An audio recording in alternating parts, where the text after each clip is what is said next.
Oh, difficult to tell you exactly how one arrived at the physicality of it. I knew that it was, I mean, it was based on a corkscrew, really, because that is how his spine was in his skeleton, which existed, which I'd seen. I don't know how on earth he managed to move at all. It was extraordinary. How one gets, you know, I mean, there is a dignity to him. There has to be a dignity to him. That is what the story's about. I think that actually it was fact, apart from anything else, and certainly something that David wanted to use as an image very, very considerably. And we rather played into our hands as well, because David was rather anxious to show the full makeup of the Elephant Man rather earlier in the film than certainly I felt it should be. I thought the longer we can hold on without the full image being seen, the better. And being as the makeup was therefore, because we were so behind with it and we were working on it while we were shooting as well, this was going on. So I mean, I'd be doing scenes with the disguise on, and then going straight down to Old Kent Road to work with Chris Tucker, and so on. So I mean, it was, and I have to say that I was persuading Chris, saying, don't get it ready too quickly, because there's another sequence coming up next week, which I would love to do with the disguise. Partly because the disguise was so incredibly successful, as you say, people remember it. Indeed, when it showed in Japan, it did so well in Japan that, see, I think it's the only reason that I saw any money from the back end of it, because there wasn't time to hide it. But that aside, my friend Jeremy Thomas, producer, was in Japan, and he said the streets of people, kids running around all the time with paper bags over their head and one piece saying "Elefanta man, Elefanta man." So it was. It obviously had an impact. Yeah. There was absolutely no need to improvise anything. It was. I mean, I'm not against improvisation if it's going to get you somewhere. There's a very, very precise and beautifully written script, and I prefer it that way. I much prefer a writer to write it than me, even though arguably you know more about the character than anybody else. It doesn't mean to say that you're going to come up with the best lines. And the scenes were so exquisitely written, there was no need to improvise anything, I don't think. I mean, there was so much food for the imagination, and that's, after all, what any performance is based on, an imaginative leap.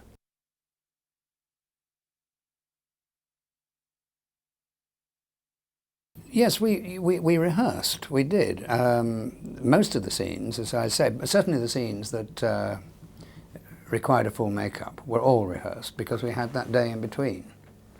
And we had plenty of time to do it as well. It was actually extremely good way of working. We got a huge amount done in the day with a running buffet.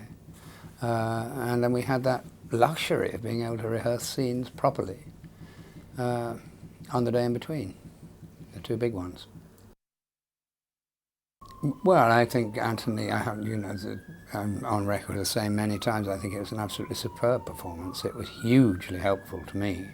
And it was hugely helpful, the fact that he was so respectful of and moved by the makeup and so on, and was very vocal about that at the beginning, which really made me feel very much more confident, because it's difficult. You know, it's a difficult situation. If there was the slightest chance of it being a bit of a laugh, I would have been sunk. He was terrifically helpful, very helpful, and I mean, really, we didn't have a lot of conversation during it, because there wasn't much. I mean, I was not in a position to have much of a conversation, you know.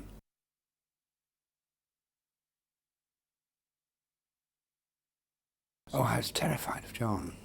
Absolutely. I mean, he's a childhood hero, you know. And I never quite knew what to say to John, you know. We got on, I think, terribly well, but you know, he was very, very aloof, John. And very difficult. I mean, I have every now and then people say that they're frightened of me, and I just think, well, if it's anything like that, then I must do everything I can to put them at their ease, because it's not a nice feeling. It's not a very nice feeling to be in awe of someone. But we got over it. We got over it. But I was very in awe of John Gielgud, who, one of the great actors.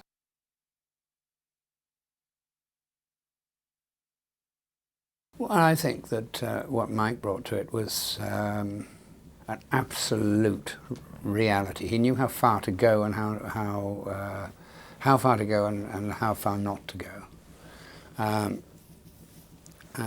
He had the style. He had the style that David Lynch had in mind, I think, absolutely to a T. Terrific performance. And I really like Mike anyway, so that was easy.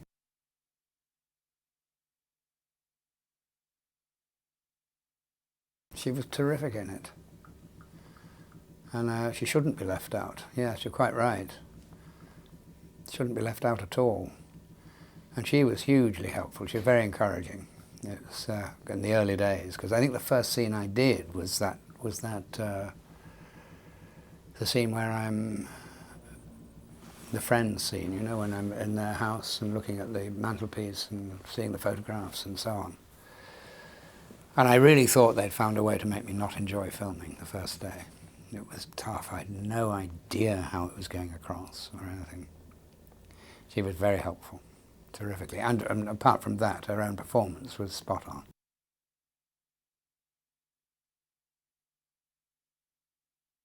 If I remember rightly, it was 14 weeks.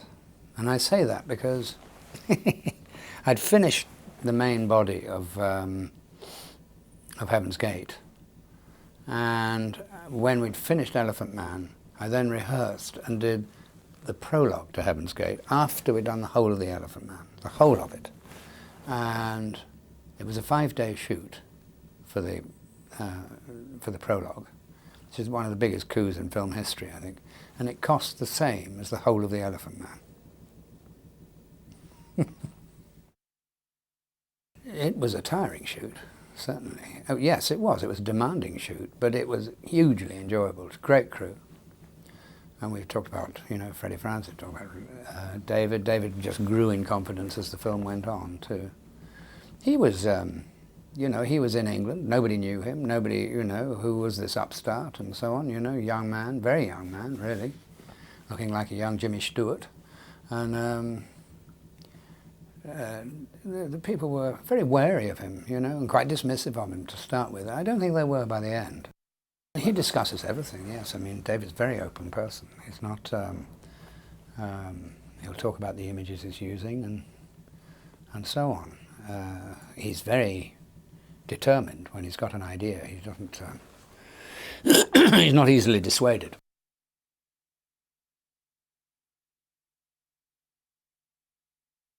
I don't think anything was changed from the original script. There was stuff that was left out.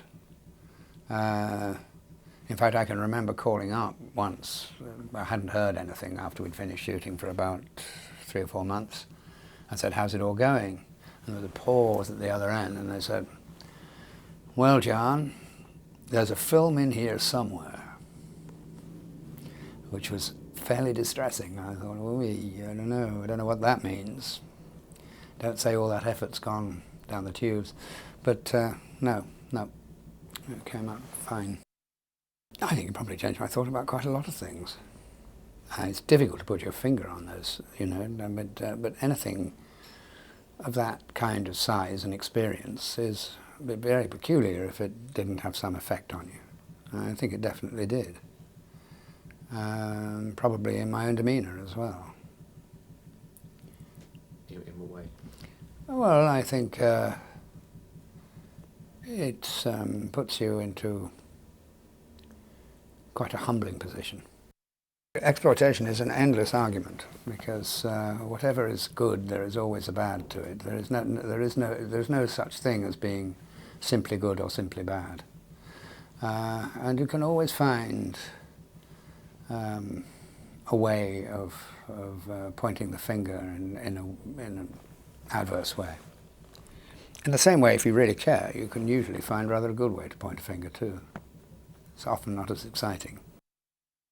There was a lot of discussion about Treves' motives, yes. And there's no question of the fact that Treves was an ambitious man. But I think also there is no question of the fact that that's why it's never so black and white, you see. I mean, he may well have started off the whole procedure as, my goodness, this is really interesting, this is going to be fascinating as a medical thing. And then he became involved with the person, with the very character and being of John Merrick. And I think certainly the way in which we played it. I mean, you can't be real. You can create your own reality, but you can't be real. So, because we don't know what the reality of it was, and otherwise we'd be making a documentary. But the way in which we saw it was that he became more and more involved, and hopefully, as the audience, as he saw more, the audience saw more, and really explaining quite a simple premise that the people are not necessarily what they appear to be. Well, let me say this about that, as J.F. Kennedy would say.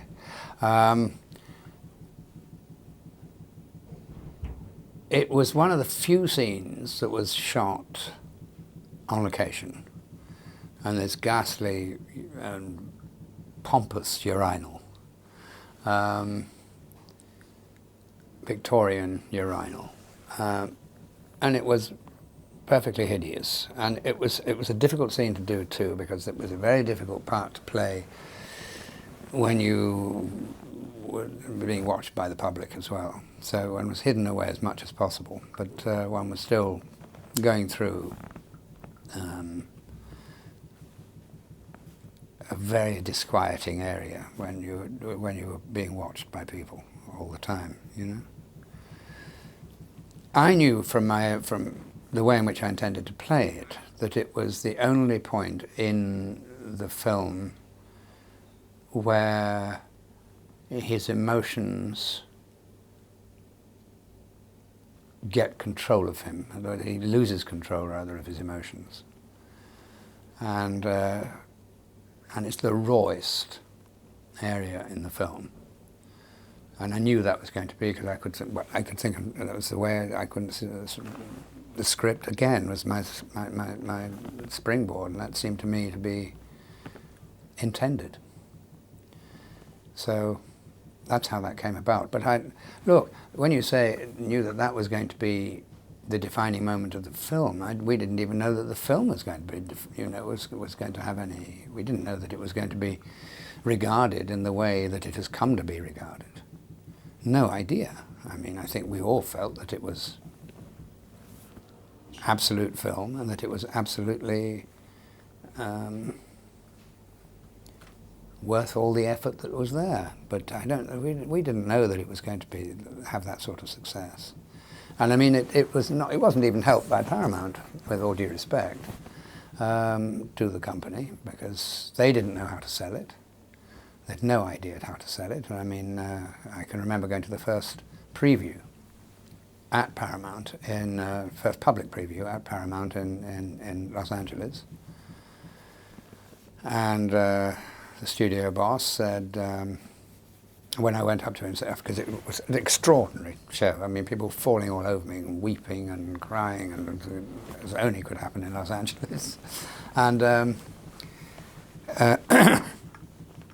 I went up and said to him, well, your fears should be allayed, because I knew he was having worries about how to sell it. And he said, well, John, it's always difficult to sell a monster movie. Which seemed to me an extraordinary thing to say, being as that's precisely what the film wasn't.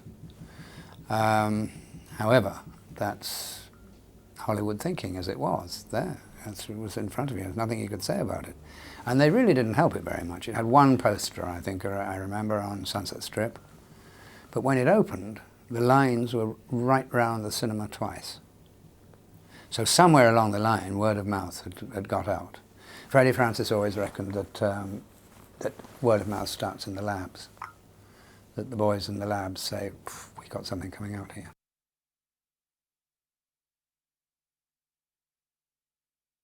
I think we were aware it found its audience from the very beginning. But you see, these are in the days when you could open a film in one cinema in New York and one cinema in Los Angeles, and then when it filled out to capacity and people were screaming, you could open in another one and then another one, and it's what you call a mushroom opening.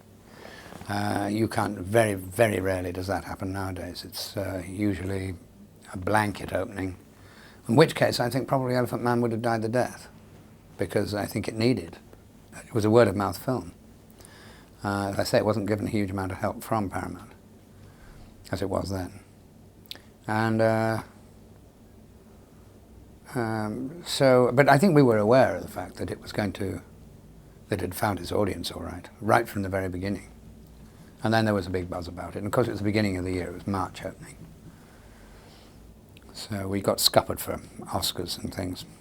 What I know now is I certainly didn't know then that if you're going to get Oscars, then you have to have big campaigns, which seems to me to be repulsive, really.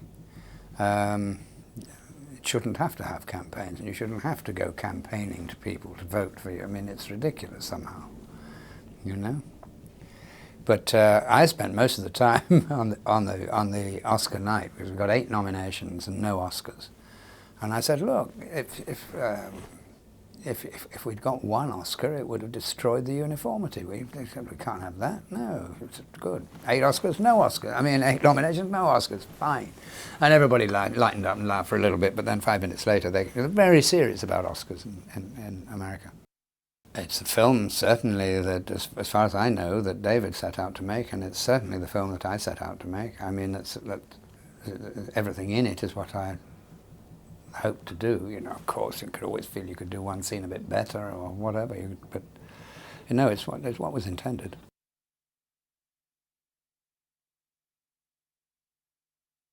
Well, I think the film's about a lot of things. It's and most of them not. You know, they're not black and white. I think a lot of it's about nuance in life. But the simplest way to look at it, it's a film about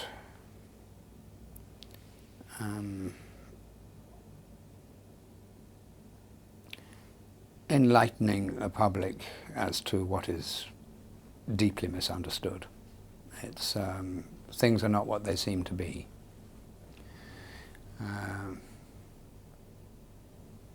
That what is it's in a line, really. It's in a line of things that, in a sense, that I've done, and it's about many of the same things as, say, the Naked Silver Servant. It's about, but it's much more right on, in a sense.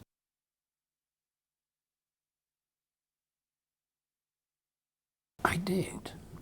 I kept the head, the cranium, and I didn't know where to put it. And I had a very small house in Hampstead at the time, and I put it up at the top of a wardrobe and left it there. And then I was getting a house in Oxfordshire, and I wasn't staying in the house in Hampstead very much. And I had a girlfriend looking after it. I mean, a friend, not a girlfriend, a friend looking after it. And I got a call saying, there's been a burglary. And I said, oh God. Yes, I had a feeling that might happen. She said, don't worry though. She said, nothing's been taken at all. They opened the wardrobe door and the Elephant Man cranium fell out. And he obviously scarpered. He just ran for it. Because probably in the dark, he didn't know quite what had fallen out of the wardrobe, and it certainly looked grotesque enough to give him frighten the knickers off him. So he disappeared, taking nothing at all, having knocked the back door down. So yes, I did keep something, and it protected me.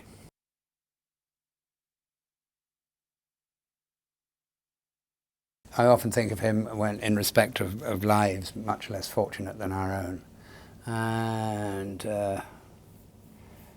it's something I think we perhaps don't think enough about. You know, I mean, but as I say, I don't want to sound precious, but we are probably in the top 2% in the world in terms of what fortune we have. And when people are talking about the sanctity of life, I think they should take a little look at other people who may not totally agree.